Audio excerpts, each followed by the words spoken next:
দেশের গণ্ডি পেরিয়ে স্পেনে যাচ্ছে শরীয়তপুরের পলাশের তৈরি পাটের ব্যাগ। খুব ছোট্ট পরিসরে পলিথিনের বিকল্প হিসেবে পাটের ব্যাগ তৈরি শুরু করেছিলেন স্বপ্নবাজ এই যুবক। পরিবেশ বান্ধব পণ্য হয়, এটা পচনশীল পলিথিনের বিকল্প হিসেবে কাজ করে, যেটা আমাদের দেশের জন্য খুবই গুরুত্বপূর্ণ এবং দেশের বাইরে এটার ব্যাপক চাহিদা আছে। শরীয়তপুরের ভেদরগঞ্জ উপজেলার মহিষার ইউনিয়নের শাহজাহানপুরের একটি কারখানায় তৈরি হচ্ছে শত শত পাটের ব্যাগ। আমরা যে প্রোডাক্টটা তৈরি করি প্রত্যেকটা প্রোডাক্ট হচ্ছে বায়োডিগ্রেডেবল। এটার মধ্যে অনেক সময় লেমিনেটিংটা থাকে, ওইটাও হচ্ছে বায়োডিগ্রেডেবল, অর্থাৎ এটাও যদি মাটির সংস্পর্শে আসে তবে সেক্ষেত্রে এটাও অন্তত 3 মাসের মধ্যে পচে যাবে। তো পুরো প্রসেসটাই এখানে বায়োডিগ্রেডেবল প্রোডাক্ট দিয়ে করা হয়েছে, যেটা পরিবেশের অল্টারনেটিভ হিসেবে আমাদের দেশের জন্য খুবই গুরুত্বপূর্ণ। শাহজাহানপুর বাজারের উত্তর পাশে 4 কক্ষের একটি কারখানা পলাশের। এখানেই তৈরি হয় দৃষ্টিনন্দন ব্যাগগুলো। এছাড়াও তিনি শিশুদের পোশাকে বিভিন্ন ডিজাইনের বুটিক্সের কাজও করেন। আমি 3 মাস যাবত শিখছি, শেখার পরে আমি এখানে কন্টিনিউ কাজ করতেছি। প্রথমত এই কাজটা আমরা পারিনি, তো শেখার পরে এখন আমাদের থেকে করতেও খুব ভালো লাগতেছে। মূলত পলিথিনের বিকল্প তৈরির চিন্তা থেকেই এই উদ্যোগ নেন পলাশ।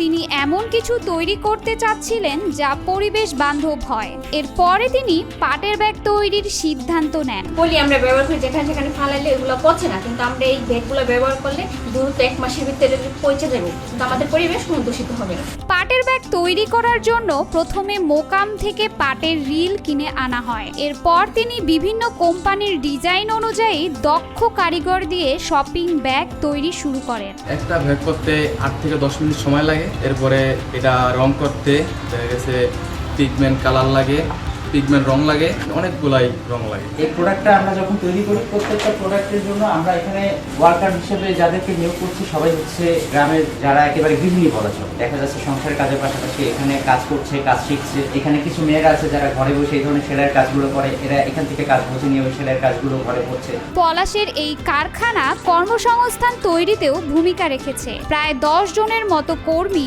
পাটের ব্যাগ তৈরির কাজ করছেন। নারীদের জন্য রয়েছে বিশেষ কাজ। বুটিক্সের কাজ করেন গ্রামীণ নারীরা। এলাকার নারী পুরুষদের কর্মসংস্থানের কথা ভেবেই এই উদ্যোগ নেন পলাশ।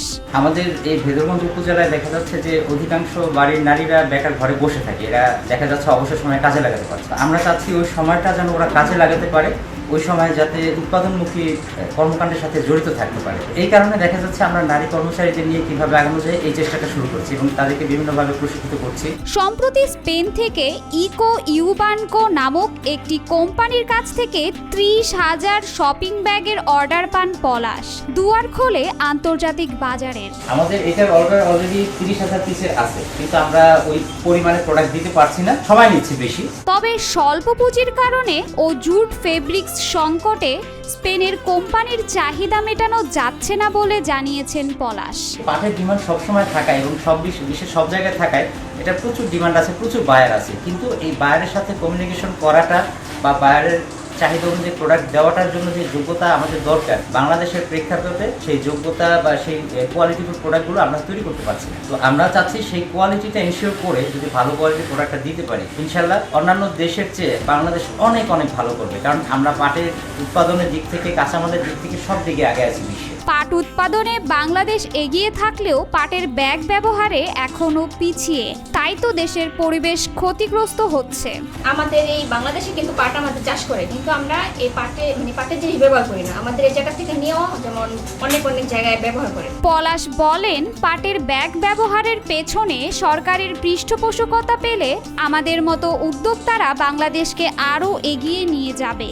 এক্ষেত্রে আমাদের মতো ক্ষুদ্র কুটির শিল্প ব্যবসায়ীদের জন্য সরকারের পক্ষ থেকে আর্থিক সমন্বয় জরুরি। যারা বসে আছে ওই সময়টাকে চিন্তা করে সময়টাকে কাজে লাগানো এবং ওইভাবে যদি ঘরে ঘরে আমরা উদ্যোক্তা তৈরি করতে পারি, ঘরে ঘরে যদি কর্মী তৈরি করতে পারি, ইনশাল্লাহ বাংলাদেশ অর্থনৈতিক প্রতিবন্ধকতার মধ্যে আছে, এখান থেকে কেটে উঠবে বা সেরে যাবে। পলাশের এই কারখানায় কাজ করে অনেকেই তাদের সংসার চালাচ্ছেন ও কাজ শিখছেন।